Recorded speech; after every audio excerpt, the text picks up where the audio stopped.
നമസ്കാരം. ഞാൻ ഒരു സ്വപ്നം കണ്ടു. നമ്മൾ ചില സ്വപ്നങ്ങളൊക്കെ കണ്ടു കഴിഞ്ഞാൽ അത് യാഥാർത്ഥ്യമാക്കാൻ വേണ്ടിയുള്ള ശ്രമം നടത്താറില്ലേ? ഞാൻ കണ്ടത് ആലുവ മണപ്പുറത്തെ പറ്റിയാണ്.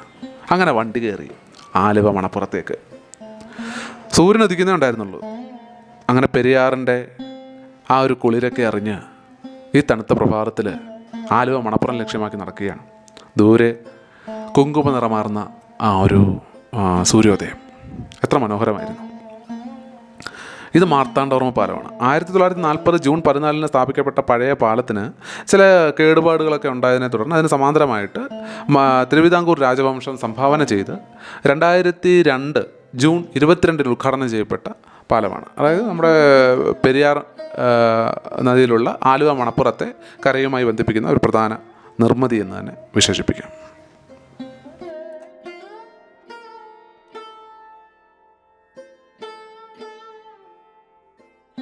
അങ്ങനെ ചില ചിന്തകളൊക്കെ മനസ്സിലേക്ക് വന്നു. അതായത് ഇപ്പോൾ നമ്മൾ പല ആളുകളോടും ഇങ്ങനെ സംസാരിക്കുന്ന സമയത്ത് അവരെല്ലാം ലോകത്തിലുള്ള പ്രശ്നങ്ങളെ പറ്റിയാണ് സംസാരിക്കുക. അതായത് അവിടെ കൊള്ളയാണ്, കൊലയാണ്, അക്രമം, വിദ്വേഷം ഒക്കെ ശരിയാണ്, എല്ലാം ഉണ്ട് ഈ ഭൂമിയിൽ. അക്രമമുണ്ട്, കൊലപാതകങ്ങളുണ്ട്. പക്ഷേ എല്ലാത്തിൻ്റെ അവസാനം ഇവിടെ അല്ലേ? ഈ ശിവസന്നിധിയിലല്ലേ? അങ്ങനെ ആ മന്ത്രോച്ചാരണത്തിൻ്റെ, മോക്ഷമന്ത്രത്തിൻ്റെ ആ അലയൊലികളിലൂടെ പെരിയാറിൻ്റെ കുളിരിലേക്ക് ഇറങ്ങി ഞാൻ കാൽ നനച്ചു.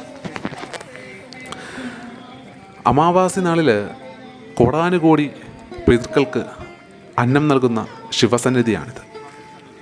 നൈമിഷികമാകുന്ന ജീവിത സങ്കല്പത്തിൽ ഇന്നലെയും ഇന്നും നാളെയും എന്നൊന്നില്ലല്ലോ. ഈ നിമിഷം മാത്രമാണ് നമുക്ക് ദൈവം അറിഞ്ഞ് അനുഗ്രഹിച്ച് തന്നിരിക്കുന്ന ഈ ഒരു നിമിഷം മാത്രമാണ് സത്യം.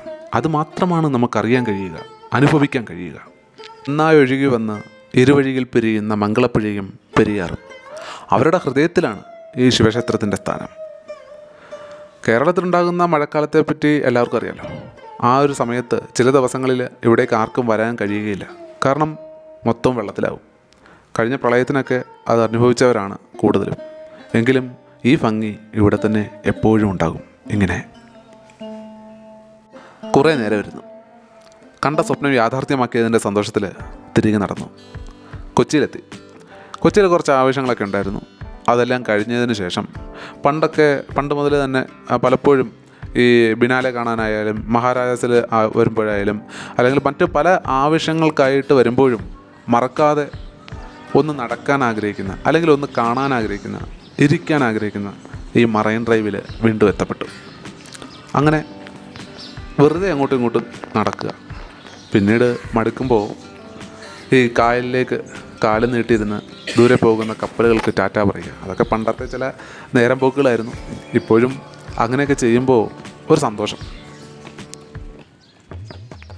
പാലക്കാടൻ കാറ്റു ചൊല്ലി ഞാറ്റുവേലയിരി വൈകുമമ്മേ, ആറ്റുനോറ്റ് പാടം താണ്ടിപ്പോവതെങ്ങോട്ട് നീയൻ തത്തമ്മേ, വഴിയകലെ വെയിലധികം തണലില്ലിവിടെങ്ങും തത്തമ്മേ, പാലക്കാടൻ കാറ്റു ചൊല്ലി ഞാറ്റുവേലയിനി വൈകുമമ്മേ. പണ്ടങ്ങോട്ട് കേട്ട പാട്ട്. വരികളൊന്നും അങ്ങനെ ഓർമ്മയില്ല, ഈണം അറിയില്ല. പക്ഷേ ഈ പാലക്കാടിൻ്റെ ഈ ഭംഗിയിലൂടെ ട്രെയിനിൽ നട്ടുച്ചയ്ക്ക് യാത്ര ചെയ്യുമ്പോൾ വായിലേക്ക് വന്നത് ഈ പാട്ടാണ്. ചെറുതോടിൻ കടവത്ത് പൊതുകാൽ പാടലിയുന്നു, അകലത്ത ചെമ്മാനം പൂചൂടിച്ചമയുന്നു,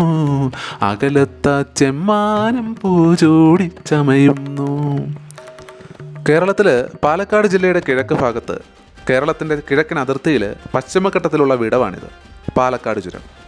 ഇതിൻ്റെ വടക്ക് ഭാഗത്ത് വാളയാർ മലകളും തെക്ക് ഭാഗത്ത് നെല്ലിയാമ്പതി മലകളുമാണ്. നമ്മുടെ പാലക്കാടിനെ കോയമ്പത്തൂരുമായിട്ട് ബന്ധിപ്പിക്കുന്ന ഏതാണ്ട് 41 കിലോമീറ്റർ നീളമുള്ള ഒരു ചുരമാണിത്. യാത്രകൾ തുടരുമ്പോൾ നമുക്ക് മനസ്സിലാക്കാൻ പറ്റുന്നൊരു കാര്യമുണ്ട്. പ്രത്യേകിച്ചും നമ്മുടെ കേരളത്തിൻ്റെ ബോർഡർ കഴിഞ്ഞ് മറ്റ് സംസ്ഥാനങ്ങളിലേക്ക് കടക്കുമ്പോൾ നമ്മൾ മിസ് ചെയ്യുന്ന ഒന്നുണ്ട്. നമ്മുടെ നാടിൻ്റെ ആ ഒരു ഭംഗിയും ആ ഒരു ആതിഥേയ മനോഭാവവും നമ്മുടെ നാട് എന്നുള്ള ആ ഒരു ഫീലിങ്ങൊക്കെ ബോർഡർ കടക്കുന്നതോടുകൂടി നമ്മളെ നമുക്ക് മിസ് ചെയ്യും. ഇത് കാവേരി റിവർ ബേസിനാണ്. അനേകായിരം ആളുകൾക്ക് ദാഹശമനിയാക്കുന്ന ഒരിടം. തമിഴ്നാട്ടിലുണ്ട് കേട്ടോ ഒരുപാട് മനോഹരമായ സ്ഥലങ്ങൾ. അതൊക്കെ മറ്റൊരു തരത്തിലുള്ള സൗന്ദര്യങ്ങളാണ്.